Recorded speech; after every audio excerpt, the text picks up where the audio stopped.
історії смішні розкажи, і справжнім друзям не забудь подзвони, бо добре чи зле з тобою завжди вони. Дешеве пиво і сухе вино робило нас щасливими людьми, і ніби чудо польське радіо нам відкривало цей незнаний світ.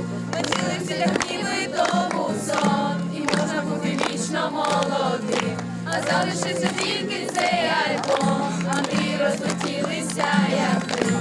Старі фотографії на стіл розклади, дитячі історії смішні розкажи, і справжнім друзям не забудь подзвони, бо добре чи зле з тобою завжди вони.